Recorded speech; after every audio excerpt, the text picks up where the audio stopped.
In our headlines on this Tuesday afternoon, May 16th, here in South Korea. President Yoon Suk-yeol vetoes the Nursing Act, adding that the act itself looks to widen the divide between nurses and doctors in the medical sector. Also, on the local front, the value of car exports hits $6.2 billion in April, the highest on record for this month, amid demand for eco-friendly vehicles. And the latest US report on religious freedom shows North Korea continues to commit atrocities against those who choose to follow a different faith. We start here on the local front, where President Yoon Suk-yeol has vetoed the Nursing Act, asserting that the act itself seeks to aggravate animosity among members of the medical sector. The veto was shared at a cabinet meeting earlier on this Tuesday. The Nursing Act was spearheaded by the main opposition Democratic Party of Korea 2 weeks ago. The ruling People Power Party, for its part, had been requesting for a presidential veto, highlighting the hostility triggered by the act between nurses and doctors, as well as other medical workers. While nurses say the act will improve their tough working conditions, doctors and nursing assistants insist it will grant nurses unreasonable authority. Now, this is the second time the president has sent back a bill to the parliament, following his earlier veto of the bill that proposed government purchase of surplus rice. The U.S. State Department has responded to reports about the prospects of South Korea joining the Group of Seven as its 8th member. According to Principal Deputy Spokesperson Vedant Patel on Monday, the U.S. is unaware of plans to discuss membership changes at the upcoming G7 summit. He also pointed out the summit itself would first have to take place. President Yoon Suk-yeol is poised to partake in the summit in Hiroshima starting on Friday as the leader of an invited country. He is also scheduled to sit down for trilateral talks with his U.S. and Japanese counterparts on the sidelines of the G7 summit. Staying in the U.S., an annual report by the State Department that assesses actions against freedom for faith shows North Korea continues to commit related atrocities. Our Lee Si-hoo has details.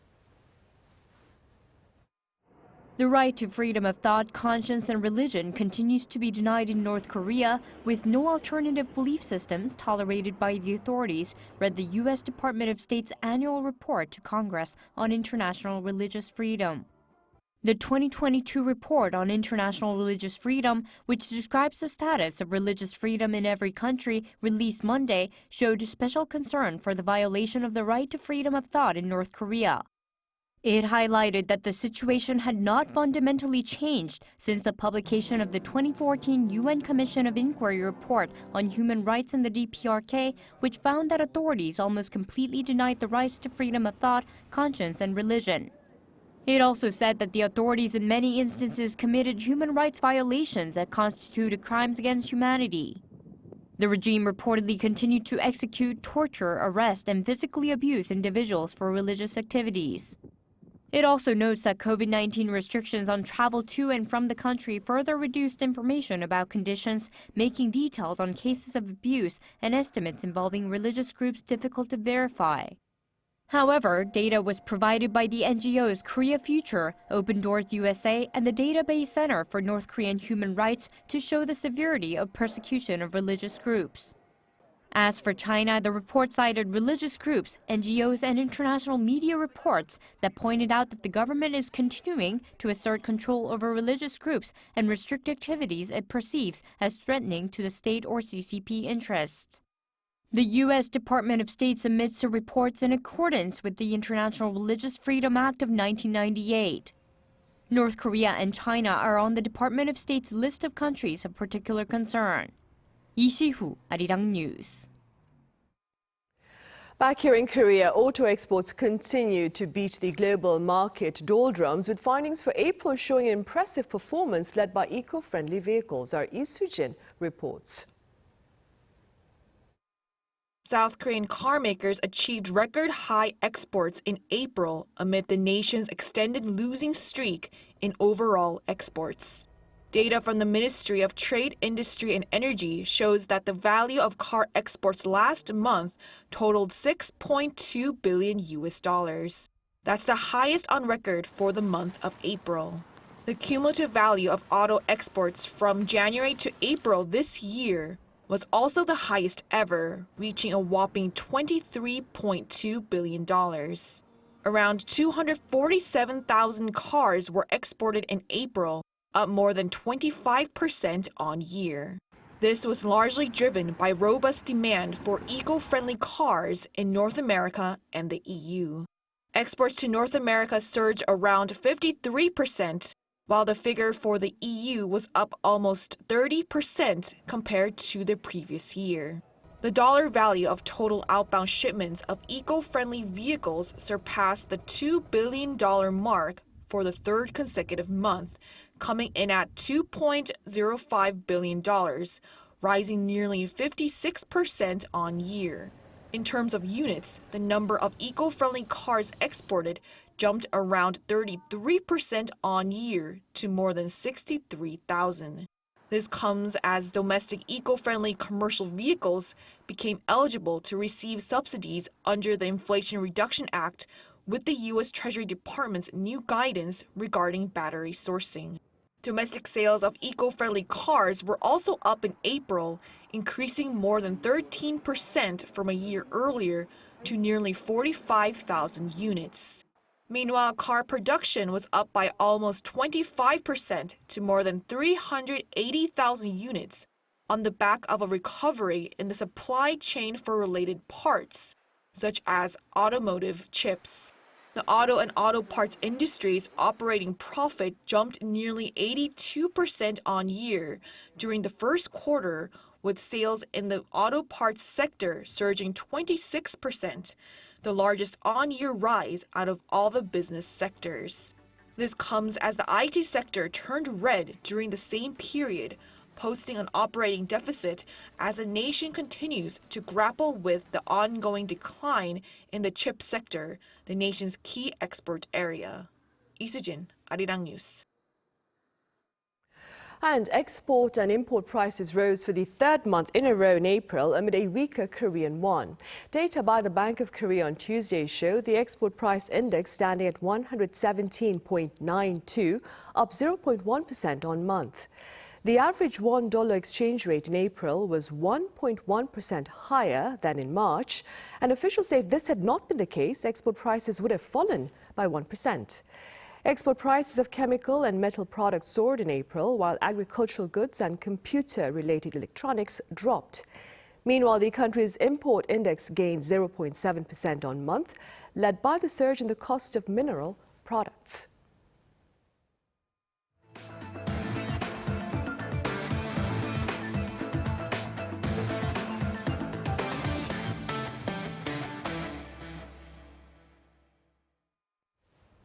The mercury here in Korea is hitting 30 degrees and above in several parts of the nation on this Tuesday afternoon, and weather experts are forecasting a scorching summer this year. Our Yoon has more on the broader outlook.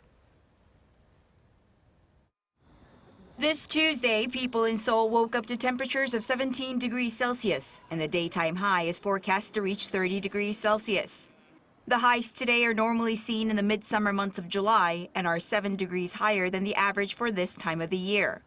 Daegu could see even higher weather today with highs of 33 degrees in the forecast. According to the Korea Meteorological Administration, warm winds from the southwest will cause this heat to continue into Thursday in areas like the east coast of Gangwon-do province and inland areas of Gyeongsang-do provinces. Such unreasonably warm temperatures and near-record heat are being seen around the world. U.S. weather experts have warned that the chance of the El Niño phenomenon developing this summer is now over 90%. El Niño is where waters in the Pacific Ocean become much warmer than usual, causing searing heat waves and stronger storms. Global average temperatures could soar to record highs this year as a result. The high temperatures in South Korea are short of an official heat wave warning, as humidity levels are under 40%, making it easier for the body to keep itself cool. But with high winds expected in the mountains of northern Gangwon-do province this afternoon, the weather agency says there's a greater risk of forest fires. Yoon, Arirang News. And speaking about forest fires, it was about a month ago when such wildfires wreaked havoc in Korea's eastern city of Gangneung, prompting firefighters there to face the flames to save lives and property. Now, that being said, our Kim Jong-sil was recently in the city to cover their thoughts about their work and more. Firefighters are moving through the burning forest. The heavy smoke blurs their vision, making it hard to tell if there are any people. Here you see last month's wildfire that took one life and burned hundreds of buildings. And this is what it looks like now in one residential area where all 7 buildings were burnt to the ground. It was the strongest wind I've ever experienced in my life. The flames were leaping from here to there. So if you put them out in one place, they started to burn somewhere else. Everywhere was just a sea of fire. We asked him what drives firefighters walk into this sea of fire. We are scared too, of course, but there could be somebody who needs our help, so we go in. And all these buildings are people's property. We need to protect them. We don't go in alone, we always go in with teammates.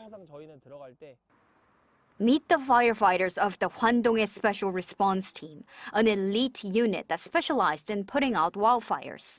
A 30-member team works in shifts of 10 people at a time, and each team moves together as if it were a single cell. Even on a day off, the firefighters train themselves so they can climb mountains, carry people, and control the water hose. In a rare moment of downtime, they play ping pong. This time, the losing team has to buy fried chicken. Captain Kwon Soon-bin is in charge of keeping these young firefighters safe. Since I'm the commander of the team, I have to make sure no one gets hurt on a mission. I'm most proud, but also worried when we go to the scene to complete our mission. But what's most important is their trust in each other. The firefighters here at Donghae Fire Station say they can go inside the fire because they trust their teammates. Spending 24 hours together on each shift, they say they watch each other's back at all times. These hidden heroes are on the watch even as we sleep. Kim Jong-sil, Arirang News, Gangneung. A quake measuring 4.5 on the Richter scale was detected in the EC earlier on Monday, and it's fueling much concern among experts here as they make note of the intensity of the latest quake and the frequency of these events. Our Lee Seung-jae reports. The magnitude 4.5 earthquake reported in the EC on Monday morning was the largest quake reported in South Korea this year. It's also the largest of the 16 total seismic activities reported in the region in 2023. Monday's earthquake was felt in most parts of Gangwon-do province and even in some parts of Gyeongsang-buk-do, Gyeonggi-do, and Chungcheong-buk-do provinces. And due to the frequent seismic activity reported in the area, the earthquake warning level rose from attention to caution. As of April, 13 earthquakes of magnitude 2 or higher have occurred in the area within 5 kilometers of the epicenter of Monday's quake. Those include a 3.5 magnitude earthquake on April 25th and one of 3.1 magnitude this past Sunday. Also, a 4.2 magnitude earthquake in 1996 and a 4.3 magnitude earthquake occurred in 2019 in the area close to the epicenter of this recent earthquake. While experts say they can't pinpoint the exact fault zone yet, given that a series of earthquakes have occurred in the same region, the possibility of a larger earthquake cannot be ruled out. They're also trying to figure out the fault zone based on the range of earthquakes being reported in nearby areas. Experts are also concerned that more earthquakes are taking place in a shorter period of time. They added that while more analysis is needed, earthquakes with magnitude 4 or higher may be all originating from the same fault zone. With experts continuously monitoring the affected areas, and despite there being no damage reported on Monday, they say preparations for a larger earthquake are important, as the possibility of a 5.0 magnitude earthquake or higher remains. Lee Seung-jae, Arirang News. On the medical front, a cancer center here in Seoul is offering a new form of radiotherapy to treat cancer. Our Song Yujin was there. Cancer has been the #1 cause of death in South Korea every year since 1983. Doctors and scientists continue to work hard to develop more effective treatments, such as heavy ion therapy. Severance Hospital in Seoul is the first in Korea to use a heavy ion therapy device. So what exactly is heavy ion therapy? It's a type of radiation treatment. Simply put, we accelerate carbon ions, a type of heavy ion, make them into beams, and project the beams on the cancer cells to get rid of them. Carbon ions are heavier than protons or electrons used in conventional radiation therapy. This means they are more powerful and destructive to cancer cells. That's why experts say heavy ion therapy is 2 to 3 times more effective. The therapy center is divided into 2 sections. First, the accelerator. The device changes carbon gas into ions and accelerates them to up to 70% the speed of light, creating energy beams. The beams are then sent through these pipes to the therapy rooms next door. So patients lie down inside this 9-meter-long gantry, and the device projects accelerated carbon ion beams at the cancer cells to destroy them. Severance Hospital is the world's first to have 2 of these rotating gantries. Patients don't have to worry about moving around during treatment, which takes less than 30 minutes, as the gantries can shoot carbon ion beams from any angle. The center also has a device that projects the beams from above. The Heavy Ion Therapy Center opened in late April. Right now, the therapy is only available for prostate cancer patients, but the center plans to expand its treatment options soon. We are hoping to use the therapy on other types of cancer that are resistant to traditional treatments, like liver, bone, and melanoma. We believe heavy ion therapy could be a game changer. South Korea is now the 7th country in the world to possess a heavy ion therapy device. The battle against cancer is ongoing, but with this kind of cutting-edge technology, humanity is taking a step closer to victory. 송유진, Arirang News. Meanwhile, regardless of health, aging affects the mobility of joints and current medical treatment remains limited. But efforts nonetheless continue to better address the most common chronic joint condition. Our Chung Won-ju explains. Osteoarthritis, or OA, is a type of degenerative condition that develops as the cartilage deteriorates with age. 1 in 3 people over the age of 60 suffer from OA, but there is no fundamental cure. A South Korean bio company has developed a type of OA treatment by differentiating cartilage cells from a healthy person's blood cells. First, blood cells are made into what's called induced pluripotent stem cells, or iPS cells. iPS cells are cells that have been reprogrammed and have regained the capacity to differentiate into any type of cell in the body and can also become specialized cells such as stem cells. These iPS cells are made into cartilage cells. When cartilage cells are injected in the form of single cells, they disappear within a week but do not disappear when made into the form of a cell mass. The cartilage itself is in 3-dimensional form and is in a state that mimics a living body. In fact, when the same number of cartilage cells were differentiated into 2D and 3D cells, the 3D form showed better performance. This is the first time a cartilage cell treatment has been made with iPS cells. The newly developed treatment can be directly injected into the knee area. The research team confirmed that during experiments on animals, more than 30% of cartilage tissue was regenerated. The injected cartilage cells regenerate the surrounding tissue and damaged areas. First, it produces a lot of active biosynthetic substances. By stimulating the surrounding tissue, cartilage regeneration occurs indirectly. It also attaches directly to the defect and becomes directly involved in regeneration. Based on animal experiments, the research team plans to conduct human clinical trials early next year. The last resort for OA treatment is currently titanium artificial joint surgery. Commercializing a simple injection type of OA treatment would make treatment and recovery much more likely and accessible. Chung Won-ju, Arirang News.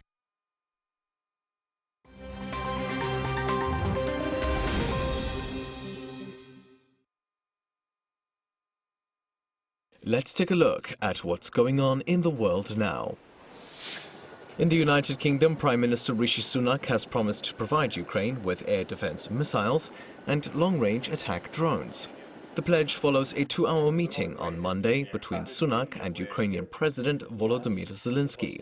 The UK also promised to start basic training of Ukrainian pilots this summer and that it will work with allies to eventually provide F-16 jets. Zelenskyy stopped by the UK for a surprise visit while on a tour of Western allies to drum up support for his country's counter-offensive. He has already visited Rome, Berlin and Paris, and has secured extra pledges for tanks, armored vehicles and other weapons. Moving on to the tech sector, Microsoft has won approval from the European Union's antitrust regulator for its planned $69 billion takeover of games company Activision Blizzard. The approval was announced on Monday, but is subject to certain concessions from Microsoft. These include a 10-year licensing deal that would allow users to stream games via any cloud game streaming service of their choice. The proposed acquisition, one of the biggest deals the video game industry has seen, still needs approval from the UK and US. Just last week it was blocked by the UK's regulator, and its US counterpart has also threatened to block the deal. Now, legendary poker player Doyle Brunson has died at the age of 89. He passed away on Sunday in Las Vegas. Known as the godfather of poker by some fans and as Texas Dolly to others, he was the first American to win $1 million in poker tournaments. The Texas native won 10 World Series of Poker tournaments, the second highest of any player. He also won 2 World Championships over his 50-year career. Born in August 1933, Brunson started playing poker professionally after a knee injury ended his college basketball career. And finally, the 76th edition of the Cannes Film Festival kicks off on Tuesday. Taking place in the French coastal city, the 11-day event will see stars from all corners of the world make an appearance. The festival will open with the French-language film Jean du Barry, starring Johnny Depp. It will also see Jennie, a member of the K-pop group Blackpink, step onto the red carpet as an actress. She appeared in the American drama The Idol, which will be screened out of competition. Despite no Korean films being entered into the competitive part of the festival, 7 will be screened on the sidelines. There are 21 films in the running for the festival's prestigious Palme d'Or Award. Matthew Ashley, Arirang News.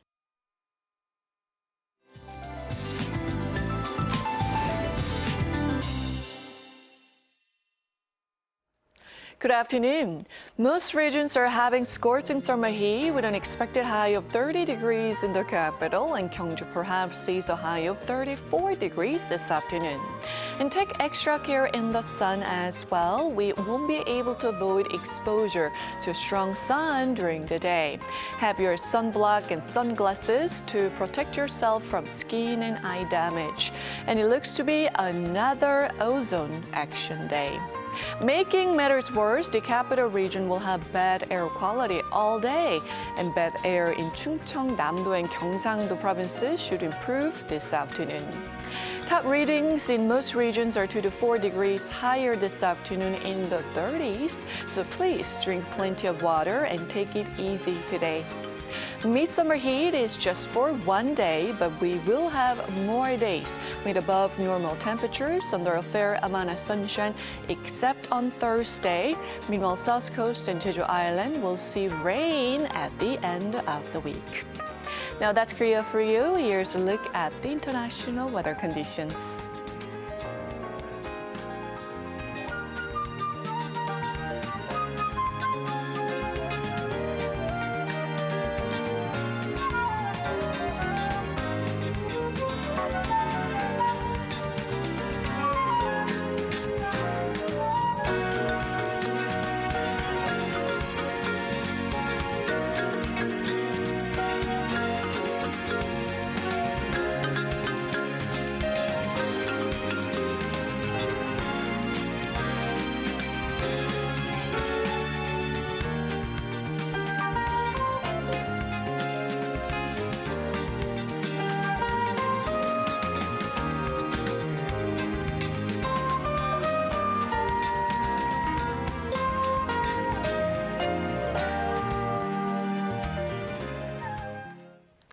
And those are the headlines at this hour, but do stay tuned for our panel session coming up right after this break. Thank you for now.